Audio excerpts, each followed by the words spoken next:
Does this look similar to any of either one of the black bags you saw there that particular night? No, not that I remember. Alan Park's testimony is potentially pivotal in this trial. In many ways, he seems to be an ideal witness with no particular axe to grind. And Park has scored some major points for the prosecution. Good morning, Mr. Park. Good morning. First, Park undermined O.J.'s alibi that he was at home at the time of the murders. The limo driver testified that he did not see O.J.'s white Bronco at the mansion when he tried to pick up O.J. for his trip to the airport. Park also says he repeatedly rang O.J.'s buzzer to no avail. Nobody was answering. I didn't think anyone was home, so... And that was at 10:43, was it, p.m.? Yeah. Yes, it was. Backing up the prosecution's timeline for murder, telephone records that show Park was on the phone to his boss at 10:55 when he claims he saw a shadowy figure come to the entranceway of Simpson's house. 6 foot, 200 pounds. 6 foot, 200 pounds? All dark clothing. Could you tell whether the person was Caucasian or African American? Black. Park says the next time he rang the buzzer, O.J. answered almost immediately. He told me that he overslept and he just got out of the shower and he'd be down in a minute. That statement may contradict the defense alibi that Simpson was chipping golf balls at the time of the murders, but the low-key witness also worked well for Johnny Cochran's attempt at damage control on cross-examination. Did you ever see any Band-Aids on his left hand, on his left knuckle, middle finger here? No. Park also testified that O.J.'s behavior at the airport appeared normal, much to the delight of the defense team. You think that a man who would be involved in a case like this would be worried about a 20% tip, or would be worried about signing autographs at the airport, who had no blood or anything on his finger? This was a great witness. What began as a simple drive to the airport turned into a major trip to the witness stand for Alan Park. Jeff Cole takes a look at the limo driver's life before the Simpson trial.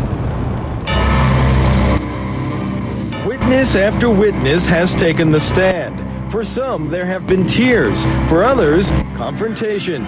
And for Alan Park, a 25-year-old former limo driver, it looked like an ordeal he'd rather skip. I don't know why anybody would want to go through some of the things that some of the witnesses are going through. Alan's mother, Wendy Park, who ironically is a defense attorney herself, spoke to us about her son, who declined to be interviewed before he's done testifying in court. How has this changed his life?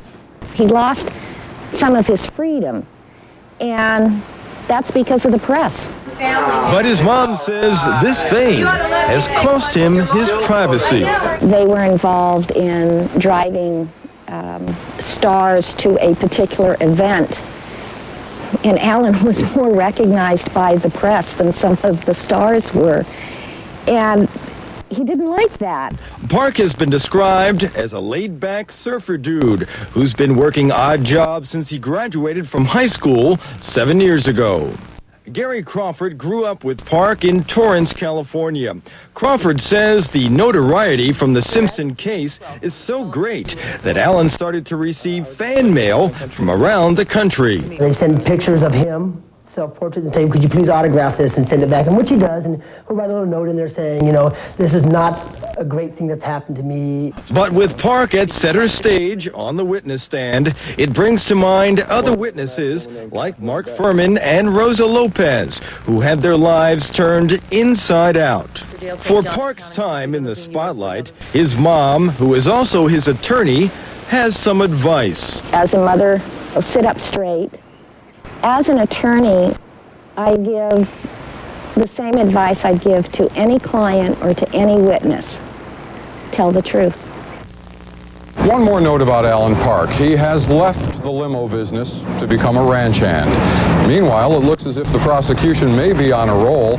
They claim to have yet another damaging witness, a woman who is expected to testify that O.J. argued with someone during a cell phone conversation the day of the murders. The prosecution claims that someone was Nicole Brown Simpson.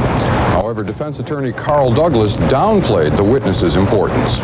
We had an occasion to speak with the witness herself yesterday evening, and when she was informed that there was a suggestion that she would testify that Mr. Simpson was angry and was yelling, she was somewhat disappointed that her statements to the police could be so misconstrued. And finally, outside court, Simpson's good friend Al Cowlings was spotted in New York this week. AC spent Monday evening at the Topless Club Scores, but reportedly left abruptly after this photo was taken.